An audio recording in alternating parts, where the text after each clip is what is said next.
हे welcome back. मैं सत्यनारायण आपका welcome करता हूं अपने यूट्यूब चैनल तिवारी एजुकेशन पर।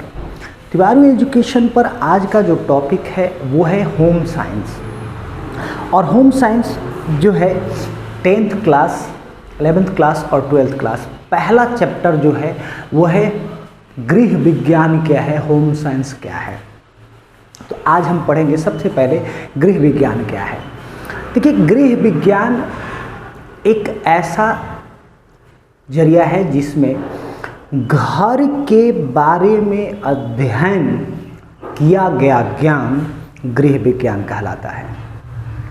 इसमें देखिए, होम और साइंस अगर दोनों तोड़ा जाए तो होम का मतलब गृह और साइंस का मतलब क्षेत्र। तो घर के बारे में अध्ययन जो ज्ञान है वही गृह विज्ञान कहलाता है।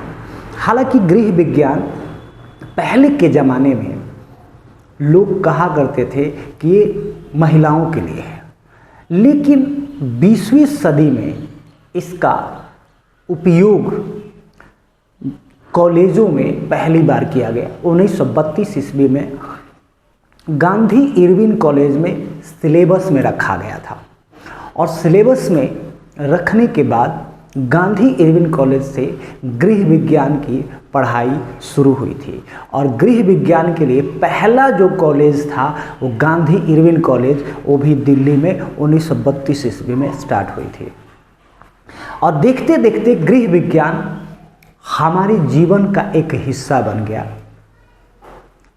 अब गृह विज्ञान के अंदर पहले महिलाओं को दिया जाता था श्रेणी, लेकिन आज पुरुष और महिलाएं दोनों के लिए गृह विज्ञान की ज़रूरत है।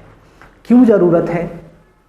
तो पहले पुरुष जो थे घर का कार्य नहीं किया करते थे, महिलाएं करती थी, और पुरुष बाहर के संसाधनों को जुटाते थे।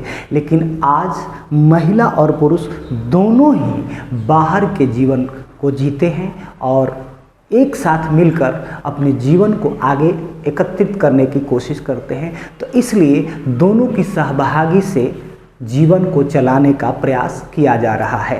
तो इसलिए दोनों के लिए गृह विज्ञान जरूरी है। तो आइए हम जानते हैं गृह विज्ञान के प्रमुख क्षेत्र कौन कौन हैं, यानी कि गृह विज्ञान में क्या क्या चीज़ें हमें पढ़ना है। तो गृह विज्ञान में पहला जो चीज़ पढ़ना है भोजन और पोषण, यानी कि भोजन कैसा हमें करना चाहिए और भोजन कौन सा करना चाहिए, किस भोजन में क्या पोषण मिलता है, क्या विटामिन्स मिलता है, क्या मिनरल्स मिलता है, इसके बारे में पढ़ना है। संसाधन प्रबंधन, इसमें खाका तैयार करना, जैसे कि हमें घर को चलाने के लिए या हमें फैक्ट्री चलाने के लिए या हमें कोई भी चीज़ के लिए संसाधन, कितने संसाधन लगेंगे, उसका प्रबंधन क्या है, इसको कहाँ से जुटाया जाए, कहाँ से लाया जाए, कितना खर्च होगा, इन सभी चीज़ों का खाका तैयार करना संसाधन प्रबंधन में हम पढ़ेंगे। उसके बाद कपड़े तथा वस्त्र विज्ञान। तो कपड़े कहाँ से बनते हैं, कपड़े के लिए क्या क्या ज़रूरत होती है, कौन से कपड़ा किस टाइम पहनना चाहिए, ठीक है, इन सभी चीज़ों का नॉलेज जो है कपड़ा और वस्त्र विज्ञान में हम पढ़ेंगे। उसके बाद मानव विकास और विस्तार। मानव के विकास के लिए, यानी कि बच्चे के विकास के लिए, क्योंकि सबसे पहला बच्चा शिशु अवस्था में होता है, तो शिशु अवस्था में बच्चे को क्या देना चाहिए जिससे उसका दिमाग का विकास हो। दिमाग के साथ साथ उसके साथ साथ उस शिशु को जब जवान होता है तो उसको क्या खाना देना चाहिए, खाना देने से उसका ब्रेन विकास हो, उसके जीवन का विकास कैसे हो, अपने जीवन की रणनीतियों को वो कैसे बदले, जीवन में क्या करे कि सफल हो जाए, इन सभी चीज़ों का विस्तार आप मानव विकास में विस्तार में। संप्रेषण के अंदर आप कार्यक्रम को कैसे हैंडल करें और अपने परिवार को कैसे चलाएं, इन सभी चीज़ों की नीतियाँ और इन सभी चीज़ों का कार्यक्रम आप संप्रेषण में पढ़ेंगे। अब विशेषज्ञता की उपशाखाएं। अब इनकी विशेषज्ञता क्या? सबसे पहला आहार तथा पोषण जानते हैं। आहार तथा पोषण में 3 चीज़ों को हमें बेहतर से पढ़ना है। पहला भोजन विज्ञान, जैसा कि हम जान चुके हैं भोजन विज्ञान क्या है, यानी भोजन, जैसे कि एक एग्जाम्पल के द्वारा समझाते हैं कि आज के जनरेशन को, इवन हम भी उसमें इंक्लूड हैं, स्पाइसी खाना बहुत पसंद है, चटकदार खाना बहुत पसंद है। लेकिन हम चटकदार खाना जितना खाते हैं वो हमारे शरीर के लिए क्या होता है, नुकसानदायक होता है। आपने अक्सर ठेले पे या अक्सर चाट वाले दुकान पे सुना होगा, भैया थोड़ा सा स्पाइसी बना देना, थोड़ा चटकदार बनाना। तो ये जितना हम स्पाइसी डिमांड करते हैं वो हमारे शरीर के लिए खतरनाक होता है।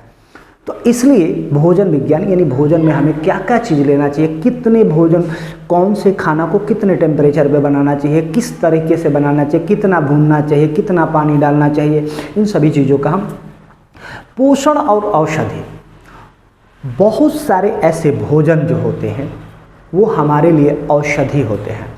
अब इस पे एक प्रश्न है कि हमें भोजन क्यों करना चाहिए। तो बहुत सारे लोगों का जवाब होगा कि भोजन क्या, भूख लगा तो खाना खा लो। लेकिन नहीं, एक्चुअली भोजन हमें इसलिए करना चाहिए कि भोजन से हमें क्या है, ऊर्जा मिलता है। दूसरा, भोजन से हमारे शरीर के अंदर जो हमारे बैक्टीरियाज होते हैं या क्या बोलते हैं, सेल्स होते हैं, उत्तक होते हैं, उनको शक्ति मिलती है, उनको पोषण मिलता है। इसके साथ साथ हमारे शरीर में एनर्जी मिलती है। शरीर के साथ साथ हमारे शरीर की हड्डियाँ ये सब मजबूत होती है, मसल्स मजबूत होती है, इन सभी चीज़ों को एनर्जी मिलता है। इसलिए भोजन करना चाहिए। पोषण तथा सामुदायिक पोषण और संस्थागत खाद्य सेवा। अब जैसे कि आपने देखा होगा, बहुत सारे ऐसे बच्चे हैं जो खाना उनके नसीब नहीं है। बहुत सारे ऐसे बच्चे आपको मिलेंगे जिनको सुबह का खाना मिला तो शाम को खाना मिलेगा कि नहीं मिलेगा ऐसा कोई गारंटी नहीं है। तो उसके लिए जैसे कि आपने सुना होगा एस्कॉन के द्वारा जो मिड डे मील प्लान चलाया जाता है, जो स्कूलों में बच्चों को दिया जाता है दोपहर का भोजन, तो इसके तहत सामुदायिक संस्थागत कई लोगों को भोजन मिल सके, ये आहार और पोषण में आप पढ़ेंगे। कपड़ा तथा वस्त्र विज्ञान के कपड़ों की संरचना कैसी होनी चाहिए। बहुत सारे बेल बटन पहनते थे, आप शर्ट पहनना शुरू कर दिए, जीन्स पहनना शुरू कर दिए। तो कपड़ों की बनावट कैसी होनी चाहिए, टेक्सटाइल विज्ञान इसमें हमें पढ़ेंगे, टेक्सटाइल डिजाइनिंग पढ़ेंगे, और वस्त्रों का रख रखाव और वस्त्रों को कैसे रखना है और वस्त्रों को देख रेख। जैसा कहा जाता है कि वस्त्र, कई लोग ऐसे होते हैं कि कई साल पुराना कपड़ा होता है लेकिन उसको देखिएगा तो लगेगा कि नया का नया ही है। यानी कि उन्होंने वस्त्रों को रखने का जो स्टाइल है, रख रखाव है, वो बढ़िया है उनका। तो इसलिए वस्त्रों को रख रखाव कैसे किए जाए। हम लोग जो हैं जनरल आम परिवार के आते हैं, तो आम परिवार में लोग क्या करते हैं, किसी भी डिटर्जेंट में कपड़े को डाल देते हैं। कपड़ों को डालने से उनके जो सूते होते हैं, रेशे जो होते हैं, उनके कमज़ोर हो जाते हैं, जिसके कारण कपड़े जल्दी फट जाते हैं। तो ये सब चीज़ें आपको पढ़ने को मिलेगा। संसाधन प्रबंधन, आसवन और उपकरण, इसके अंदर आंतरिक साज सज्जा और उपभोक्ता। देखिए, पहले के ज़माने में उपभोक्ता को ज्ञान देने वाला कोई नहीं था, लेकिन आज माध्यम बहुत ज़्यादा हो गया है कि उपभोक्ता को ज्ञान दिया जा सके। क्योंकि पहले कोई भी व्यक्ति आकर कुछ भी बोल देता था, उल्लू बनाकर चला जाता था। ऐसा नहीं हम बोल रहे हैं कि कोई उल्लू बना है, लेकिन पहले लोग किसी भी चीज़ को मांग लेते थे, लेकिन आज माध्यम है, गूगल पे जाइए, हर जगह जाइए, सर्च कर सकते हैं। तो उन सभी चीज़ों को, क्योंकि आज के उपभोक्ता को मतलब ज्ञानी होना बहुत ज़रूरी है। क्योंकि समाज, अगर कोई भी सामान खरीदने जाते हैं तो खरीदते समय क्या क्या सावधानी बरतनी चाहिए, फ़ोन कॉल्स आते हैं कि ये ले लो वो ले लो, तो उस समय सावधानी क्या बरतनी चाहिए, उन सभी चीज़ों को आप पढ़ेंगे। उपभोग, मानव विकास में बाल कल्याण यानी बच्चों का और किशोर अवस्था में क्या क्या बदलाव होते हैं, किशोर अवस्था में कैसी कैसी चीज़ों का सामना करना पड़ सकता है। इसके साथ साथ विवाह, क्योंकि किशोर हुए तो किशोर होने के बाद विवाह होना ज़रूरी है। उसके बाद पारिवारिक मार्गदर्शन, उसके बाद बुजुर्ग का देखरेख कैसे करना है और ख़ास करके बच्चों का देखरेख कैसे करना है, इन सभी चीज़ों का नॉलेज आप इसमें पढ़ेंगे। उसके बाद संप्रेषण का, यानी इसके अंदर संप्रेषण कार्यक्रम को कैसे हैंडल करना है, इसके साथ कार्यक्रम को नियोजन कैसे करें। जैसे मान लीजिए 500 लोगों का कोई कार्यक्रम कराना है तो 500 लोगों के कार्यक्रम को कैसे कराया जाए, कैसे मैनेज किया जाए, इन सभी चीज़ों का प्रशिक्षण, क्षमता और निर्माण, इन सभी चीज़ों का प्रबंधन इसमें आप पढ़ेंगे। अब हम पढ़ेंगे कि गृह विज्ञान में रोजगार के अवसर क्या है। यानी कि अगर गृह विज्ञान, बहुत सारे बच्चे जो है गृह विज्ञान, अरे गृह विज्ञान क्या पढ़ना है, लेकिन गृह विज्ञान पढ़ने के बाद आप इन क्षेत्रों में जाकर जॉब कर सकते हैं या अपना बिजनेस खोल सकते हैं। दो अपॉर्चुनिटी आपके पास, अगर ये आप पढ़ लेते हैं तो आप अपना बिजनेस खोल सकते हैं, दूसरा आप जॉब कर सकते हैं। तो पहला गृह विज्ञान के अवसर, कैटरिंग का खान पान। आपने देखा होगा कि आजकल, पहले क्या होता था गाँव में, आपने मुझे याद आ गया कि गाँव में पहले लोग ये बिछाकर, दरी बिछाकर उस पर बैठकर खाना खाया करते थे, लेकिन आज जो है समाज जो है मॉडर्न होते जा रहा है। तो मॉडर्न होने के साथ साथ क्या है, खाने पीने का, पहले लोग घर की औरतें काम किया करती थी, घर के लोग काम किया करते थे, लेकिन आज उस सब चीज़ों का टेंशन ख़त्म हो गया। किसको दिया जा रहा है, कैटरिंग वाले को। खाना भी बनाएगा, खाना परोसेगा, खाना खिलाएगा, इन सभी चीज़ों का। खाद्य संरक्षण, जैसे बेकरी, जैसे हम छोटा मोटा एक होटल खोल दिए, बेकरी शॉप खोल दिए, या बेकरी शॉप में हम जाकर काम कर रहे हैं, उसमें उसके आंतरिक साज सज्जा जो है, आपने पढ़ा कि आंतरिक साज उपभोक्ता की शिक्षा, जैसे HR department, human resource department, इन सभी चीज़ों में आप जा सकते हैं। आर्ट एंड क्राफ्ट, जैसे पेंटिंग हो गया, पेंटिंग करना, इन सभी चीज़ों को में भी आप जॉब पा सकते हैं।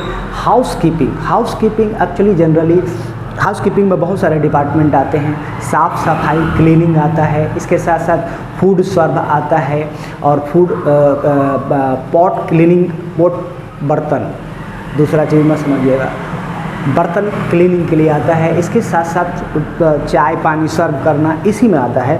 इसके साथ साथ लॉन्ड्री जो कपड़े को क्लीनिंग करना, वॉशरमैन करते हैं, तो ये अपना भी काम कर सकते हैं, ड्राई क्लीनिंग का काम कर सकते हैं। इसके बाद ड्रेस डिजाइनिंग अपने घर पे कर सकते हैं या जॉब कर सकते हैं। इसके साथ साथ अध्यापन, जैसे कि हम पढ़ा रहे हैं, तो ये भी क्या है, एक गृह विज्ञान का ही क्षेत्र है। किसी स्कूल में पढ़ा सकते हैं, किसी प्ले स्कूल में पढ़ा सकते हैं, बड़े स्कूल में पढ़ा सकते हैं, या अपना कोचिंग सेंटर खोलकर पढ़ा सकते हैं। संप्रेषण का विस्तार, यानी लोगों को जगह जगह जाकर मीटिंग लेना, उनको बताना कि आपके समाज में क्या है, कैसे करना है, और इस बीमारी से कैसे बचाव है, फिर समाज को कैसे डेवलप करना है, इन सभी चीज़ों का ज्ञान। उसके बाद उपभोक्ता शिक्षा, देखिए सबसे बड़ी चीज़ उपभोक्ता शिक्षा, क्योंकि हम एक उपभोक्ता हैं, हमें किस वस्तु का उपयोग करना चाहिए ये हमें नॉलेज होना चाहिए। तो इसके लिए आपको उपभोक्ता शिक्षा पढ़ना चाहिए। आपको टीवी पर प्रचार भी आ रहे हैं, जागो ग्राहक जागो, ये सब चीज़ क्या है, उपभोक्ता शिक्षा अधिनियम के तहत ये दिया जाता है। क्योंकि कई उपभोक्ता के शिकायत जाते हैं, उस शिकायत के कारण उपभोक्ता शिक्षा अधिनियम के द्वारा ये एजुकेशन दी जाती है, हर उपभोक्ता को एजुकेशन दिया जाता है। और ये video 11th class, 10th class और 12th क्लास के बच्चों के लिए है, तो उनके पास ज़्यादा से ज़्यादा शेयर करें और वीडियो को लाइक और सब्सक्राइब जरूर करें। बहुत बहुत धन्यवाद।